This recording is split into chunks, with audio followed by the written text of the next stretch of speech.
விஸ்வாமித்திரன் ஒரு நல்ல குருன்றதுக்கு அதில் ஒரு சாட்சி இருக்கு பாருங்க. அவர் சொன்னார், இந்த சபையில் சொல்றார் பாருங்க, இப்படி வாத்திமார் இருந்தால் எங்களோட கல்வி எங்கே போகும்?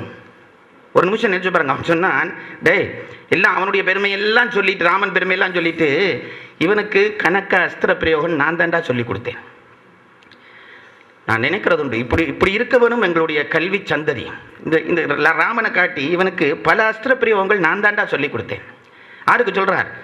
ஜனகனுக்கு சொல்றார், இவனுக்கு நான் தான் பணப்பாடம் சொல்லி கொடுத்தேன். ஆனால் என்ன ஒரு சிக்கல் என்றால், நான் சொல்லி கொடுத்த அஸ்திரங்கள் தான் அவன் வச்சிருக்கிறான். என்னட்ட வாங்கி அவன் அஸ்திரத்தை போடுறான். எனக்கே பொறாமையா கிடக்குது, இந்த அஸ்திரங்கள் என்னட்ட இருக்கே இப்படி எல்லாம் வேலை செய்யலேன்ட்டு எனக்கே கவலையா இருக்குன்றான் விஸ்வாமித்திரன். ஒரு குரு வாய் திறந்து இதை சொல்லுவானா? இவர் கொடுத்த பாடம் தான். இங்க பாருங்க, ஆசிரியர்களுக்கு நான் சொல்றேன், நீங்க கொடுத்த கல்வியை வச்சு உங்க மாணவன் உங்களை மடக்கினா சந்தோஷப்படுங்க, பொறாமப்படாதீங்க. தம்மில் தம்மக்கள் அறிவுடைமை மாநிலத்து மண்ணுயிர்க்கெல்லாம் இனிது என்று திருவள்ளுவர் சும்மா சொல்ல இல்லை. தம்மில் தம்மக்கள் அறிவுடைமை நமக்கல்லவா இனிது. எப்படி மாநிலம் மண்ணுயிர்க்கெல்லாம் இனிதாகும்? ஒருத்தன் படிச்சு கொண்டு போனா பாருங்க, உலகம் உயரும், அதுக்குள்ளே நானும் உயர்வேன், அதனால எல்லா உலகமும் சந்தோஷப்படும். இது இன்றைய கற்றவர்களுக்கு தெரியுதில்லை. மாணவனை பார்த்தே பொறாமப்படுற வாத்திமார் பாருங்க. நான் சொல்றது, உலகத்தில் அருவருக்கத்தக்க 3 விஷயம் இருக்கிறது. அருவருக்கத்தக்க 3 விஷயம், என்னால் அதை ஜீரணிக்க முடியாது. சொல்றேன். 1, முதலாவது விஷயம் என்ன விஷயம் என்று கேட்டால், பிள்ளையோட போட்டி போட்டு சாப்பிட்ற அப்பா. இப்போ நான் பெண்ணிங்க காரன் இல்லைன்னு நீங்கள் நினச்சிக்கொள்ளணும், பெண்ணிங்க எதிர்ப்பாளன் இல்லைன்னு நினச்சிக்கொள்ளணும். ஆம்பளைக்கும் எதிராக சொல்கிறேன்.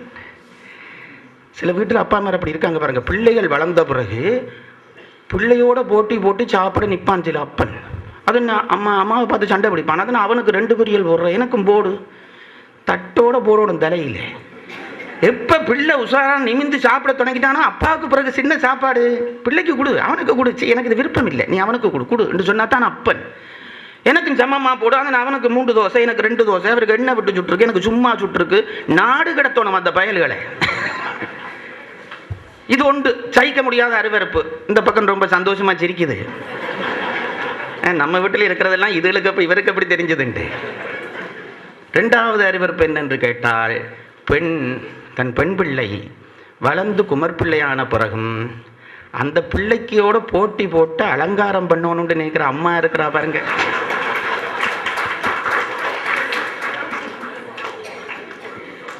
சில அம்மா மாதிரி அப்படி அப்பாவோட சண்டை, நம்ம அவளுக்கு காஞ்சிபுரம் வண்டி, எனக்கு சும்மா சீலை வண்டி தருங்க, எனக்கும் இந்த அளவில் பார்டர் வேணும். பிள்ளை எப்போ சீலை கொடுத்துட்டதோ அன்றைக்கு நீ சிம்பிளாக ஆகிடணும். சில பேரை பார்த்து சில பேர் சொல்றது, ஐயோ உங்களை பார்த்தா அக்கா தங்கச்சி மாதிரி இருக்கணும்னா அம்மாவுக்கு சந்தோஷமான சந்தோஷம்.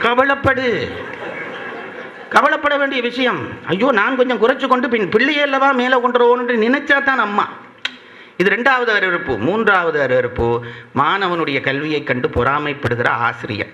நம்ம நாட்டில் இப்போ அது மலிஞ்சு கொண்டு போகுது பாருங்க, மலிஞ்சு கொண்டு போகுது.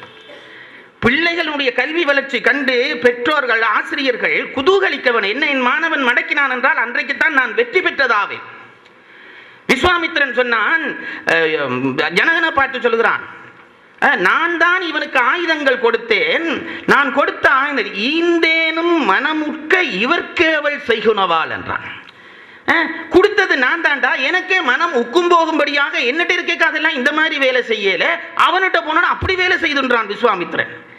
இத சபையில சொல்றானா இருந்தா அவனுடைய மனம் எந்த அளவு பூர்ணப்பட்டு இருக்க வேண்டும் நினைச்சு பாருங்க.